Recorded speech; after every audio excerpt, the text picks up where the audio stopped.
Bom dia, está no ar Rádio de apresentando um jornal de saúde especializado em informação, comparação, investigação.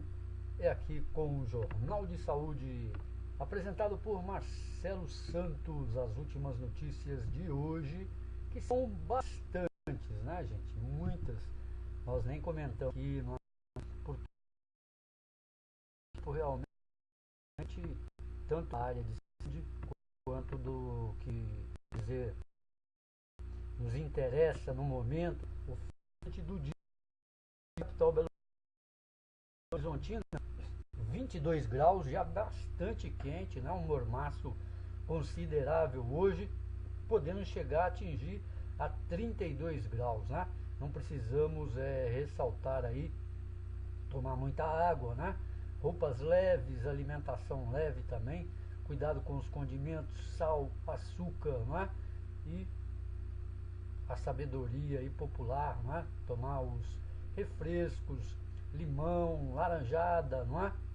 Sempre com moderação aí no açúcar, né? Os sucos, as vitaminas, mas sempre ainda ponderando para tomar mais água, não é? Que é mesmo que vai matar a sede, vai lubrificar intestinos, não é?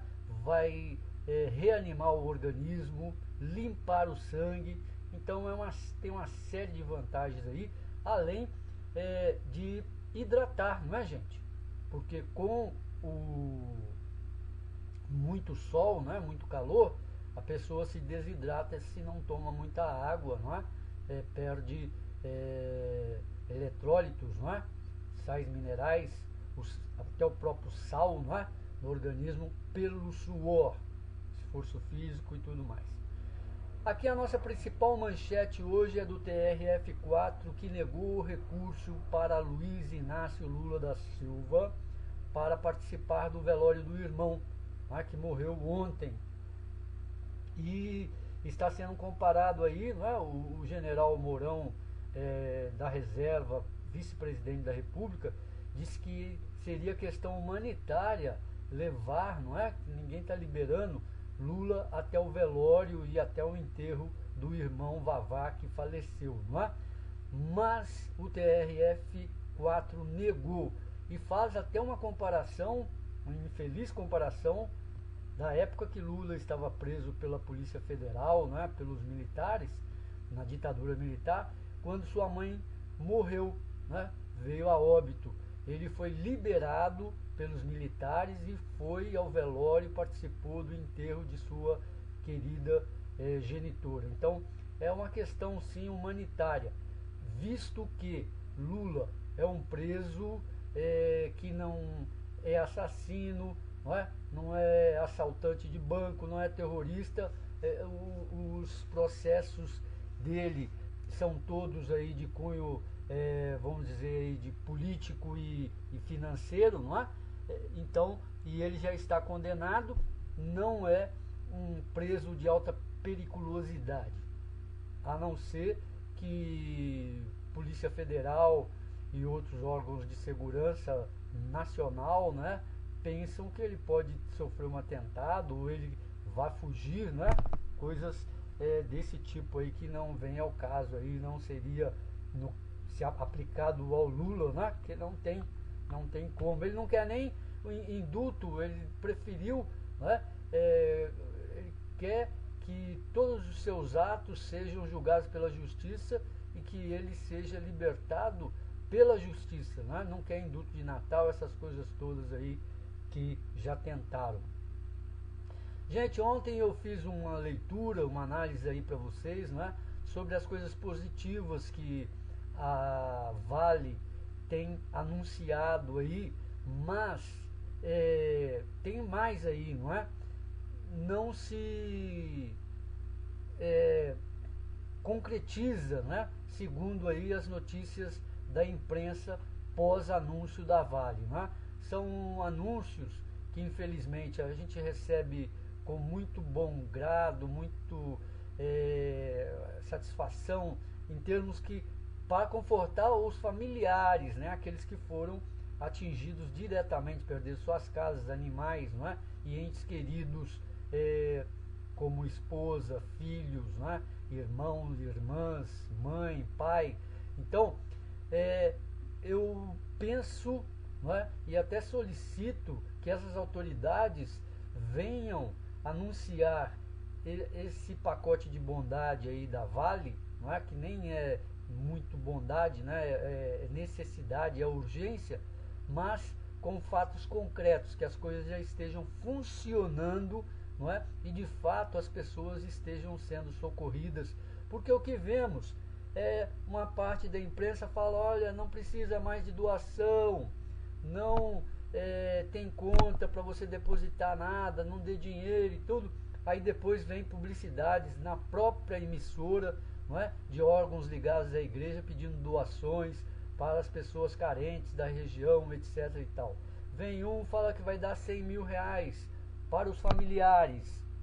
Aí vem o noticiário, diz que não tem dinheiro nenhum. Aí vem de novo, vai fazer a catalogação, né? Escrever todo mundo. Não é por aí, gente. Dizem que chegou psicólogos do hospital não sei de quanto e outro, e a situação que nós estamos assistindo nos noticiários, não é? Via televisão, rádio, jornais, internet, não coaduna, não é? Não soma com os anúncios da Vale. Então precisa o poder público, não é? Por exemplo, já temos aí, não é? Repórteres aí da Rede Globo de televisão, talvez de outras emissoras, já debatendo contra os advogados. Os advogados estão indo para Brumadinho oferecer os seus serviços. Isso está dentro da democracia, gente. Aí já vem um repórter, já fala contra, vem a Defensoria Pública, que nunca agiu com rapidez, sempre reclamando de baixos salários e poucas pessoas para a Defensoria Pública, e fala que a Defensoria Pública vai dar advogado para todo mundo, não precisa e tal, não fala contra os advogados, né? E aí fica esse vai e vem, não quem para todo síndico isso entram as ações da juizada, nada de diante das coisas acontecendo, viram de 12 milhões de metros cúbicos de rejeitos de ferro e outros produtos químicos já vazou, destruiu pontilhão, destruiu casas, destruiu famílias, destruiu vegetação, peixes, animais, não é? Agora é esse trabalho heróico aí do Corpo de Bombeiros, das forças militares, não é? De israelenses militares que estão aqui para diminuir o sofrimento aí. Agora, na questão legal, temos aqui exemplos, né? 3 anos atrás, ó, Samarco, por exemplo, não pagou nenhuma multa ao IBAMA por tragédia em Mariana. Por quê? Samarco tem um corpo enorme, não é? Uma turma enorme de advogados, entra com recursos, não é? Os recursais que a nossa lei permite, e não paga, embaralha, e o processo fica 5, 10, 20 anos. Agora você já imaginou as pessoas sem advogados, Defensoria Pública, não é?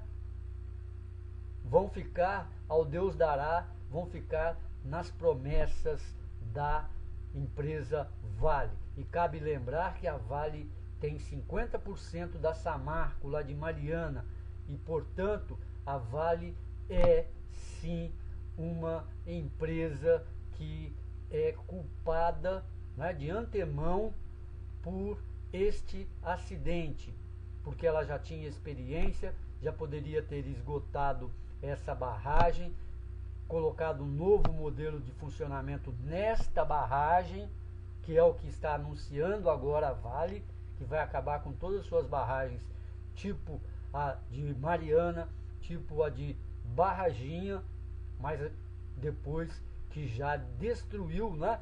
Antes, gente, cabe aqui lembrar, tá aí na internet, o dono da pousada, não é?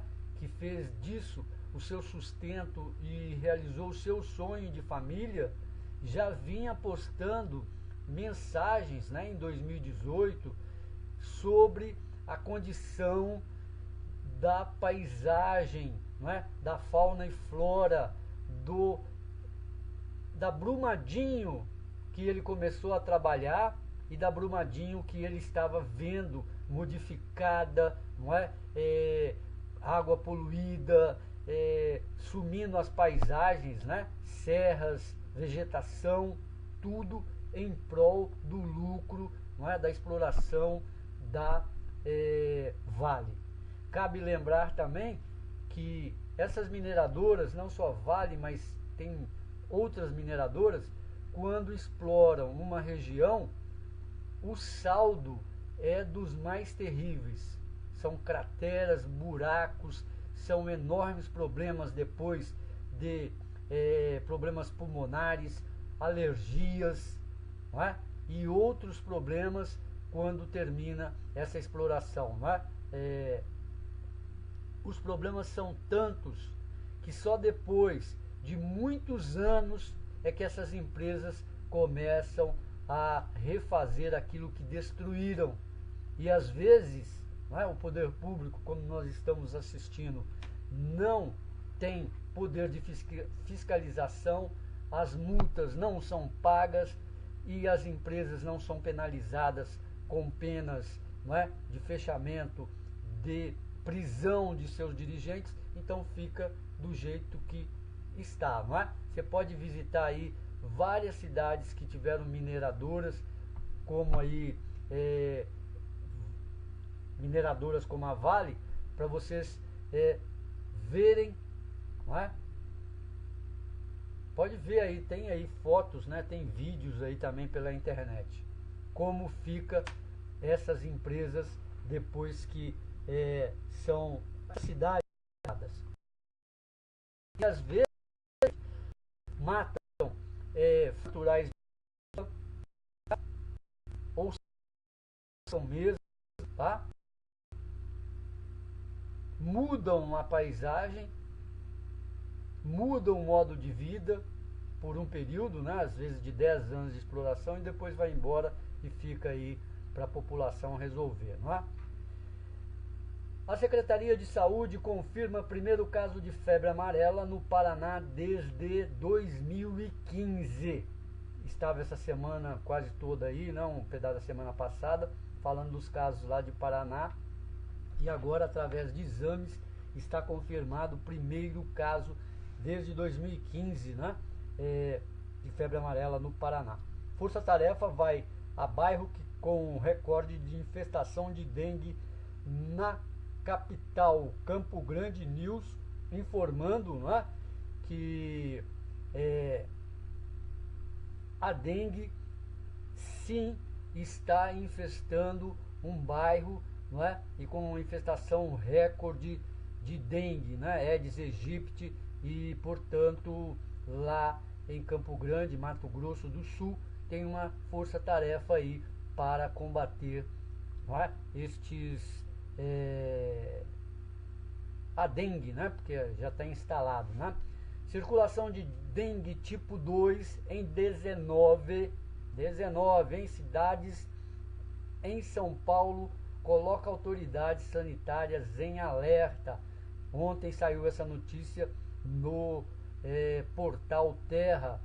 Durante 2 anos, trabalho eficiente, eu falei isso ontem para vocês, e eficaz, deixa São Carlos longe dos riscos do Aedes aegypti. Não podemos esquecer da UFSCar, né, que é uma universidade federal do município de São Carlos, no estado de São Paulo, né, com muitos estudos aí, alguns até internacionais, né, sobre saúde, tecnologia, etc.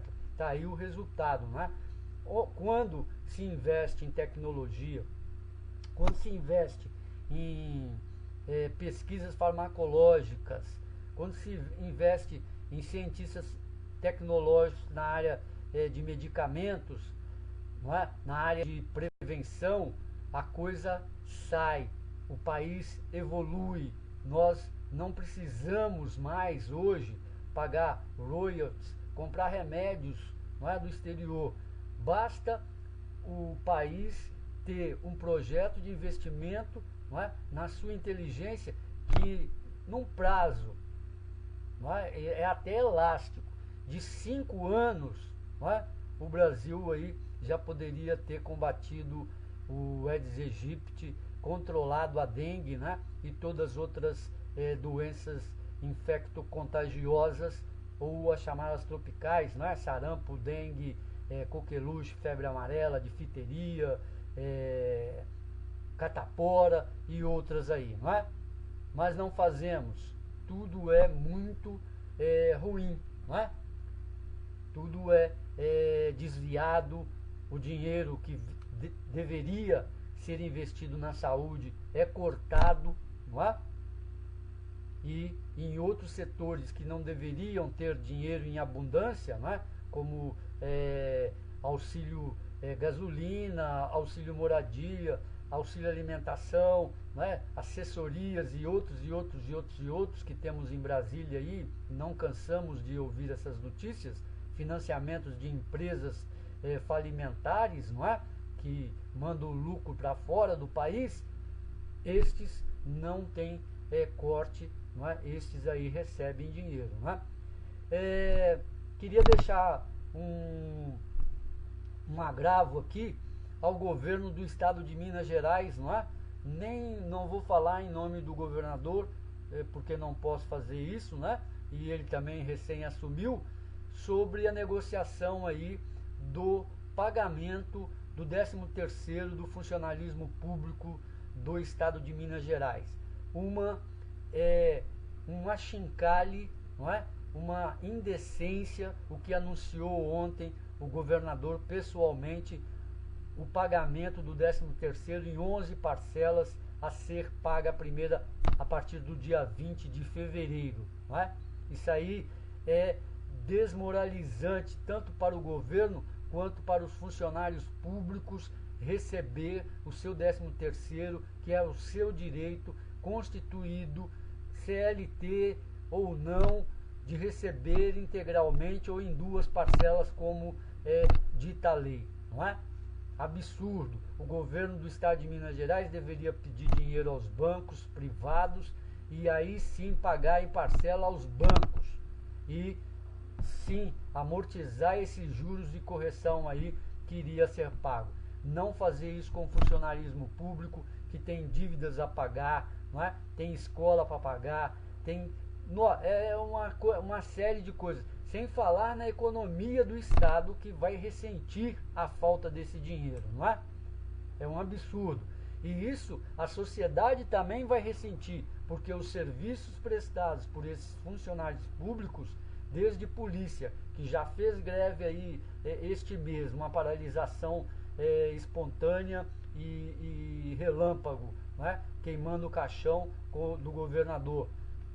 Esses serviços vão ser feitos, né, de forma não muito eficaz. Este é o grande problema, não é? E deveria o governo do estado de Minas, o governo federal, responder a isso. Porque aqueles responsáveis, ex-governadores, né, Aécio Neves, o ex já está preso aí, Eduardo Azeredo, né, Aécio Neves, o Antônio Anastasia e até mesmo o que saiu agora, Fernando Pimentel, deveriam responder aonde está o dinheiro, quem desviou o dinheiro, por que o estado de Minas está falimentar, como este governador que assumiu fala sempre, não é? Não é possível que até um órgão político do estado administrativo faça igual o capitalismo, não é? Isso tem todo um trabalho aí de falta de administração, não é? Administração errada, caótica, não cobrança de impostos, perdão de dívida de impostos, não é? Não aplicação de multa, não recebimento das multas, enfim, não é? Um grande circo e quem sempre perde, né? E tem que fazer os outros sorrir enquanto choram é o palhaço, não é mesmo? Estudos nos Estados Unidos parecem dar sua frente na luta contra o Alzheimer, né? O Alzheimer, gente, é uma doença que a pessoa perde a memória, você já deve ter conhecimento disso, né? Perde até a expressão facial, tá? E geralmente as pessoas que começam a ter estes sintomas é mais de idade, né? E se elas não têm uma acompanhante, alguém que a vigie, se ela sair assim de casa, não é? Vamos supor que ela não saiba ainda, não tem o diagnóstico, ela pode se perder, não é? Não saber como voltar para casa, tem relapsos de memória, depois a memória vai, quando está no início, né, ainda não está muito grave, a memória perde parcialmente a memória, volta e a pessoa consegue ainda se lembrar de alguns fatos, né, como onde mora, nome de esposa, filhos, etc. Mas quando ela já está no estágio mais avançado, a pessoa fica mesmo quase que sem memória nenhuma. E isso afeta, né, é um problema neurológico, afeta até mesmo a expressão, né, a vontade, a expressão facial, aquilo que faz, né, com que tenhamos luz nos olhos, né, expressão naquilo que falamos e tudo mais, né? Então é muito importante os exames, né, que periodicamente as pessoas fazem para controle, né? Aí pessoas que têm problema na família, né? De depressão profunda, de suicídio, enfim, problemas neurológicos, deve sempre ter aí também, não é, que toma até remédios, né? Às vezes pessoas que passam por problemas precisam de psiquiatria, né? Psicólogo, a psiquiatria que receita os remédios controlados, né? E precisa de acompanhamento. Então tem que fazer esses exames sim, com a surpresa, né? Até agora, essa notícia é muito boa, né? E os estudos aí todo, como tratar, como entender melhor, não é? Essa doença de Alzheimer. O presidente Jair Messias Bolsonaro sofreu uma cirurgia para retirar a bolsa de colostomia, né, onde ele fazia as fezes, e durante 7 horas, não é? Era uma cirurgia que estavam pensando em 3 horas que estaria feita, mas levou 7 horas, mas tudo correu muito bem e ele hoje, segundo notícias de ontem, não é? Já está apto e parece que vai já começar a despachar, não é? Começar a trabalhar para o país, não é? Como se propôs, veio até Belo Horizonte, aí ver o acontecido lá em, né? Aliás, e prevoou e, né? Para aí, vez aí, ter mais ajudar, né, o homem. Estamos vendo aí o novo presidente, o Guaidó, né, anunciou que assumiu o controle de ativos da Venezuela no exterior, né? É um grande absurdo, gente. O Maduro realmente, por tudo que ele fez, né, esses 3 mandatos dele, tudo, ele é um ditador. Mas é um grande absurdo outras nações, não é, como os Estados Unidos, que está bloqueando os ativos da Venezuela no exterior, né, que é dinheiro dos venezuelanos, que já estão com problema, né? estão com problema de toda a ordem, de alimentação, de saúde, de remédios, não é? Agora, mais uma que os Estados Unidos apronta, não é? Como já fez com Cuba, como já invadiu outros países, não é? Que não o obedece, que a questão aí toda, a questão é petróleo, não é? Não pensa vocês que Estados Unidos pensa em ajudar a Venezuela a ser um grande país, a ser um país de primeiro mundo, etc e tal, não é? Nada disso. A questão toda é que a Venezuela tem petróleo bom, e esse petróleo é que movimenta a economia dos Estados Unidos, e eles não abrem mão, né, nem de ingerência nos países, nem do seu exército que invade países como Iraque, né, Afeganistão e outros países que também têm petróleo, e com essas invasões eles querem legitimar, não é, este confisco de petróleo e colocar títeres, não é, pessoas cordatas como o Guaidó aí, não é, ao seu governo, e a venda de petróleo a preços subsidiados, né, de mercado para eles, não é?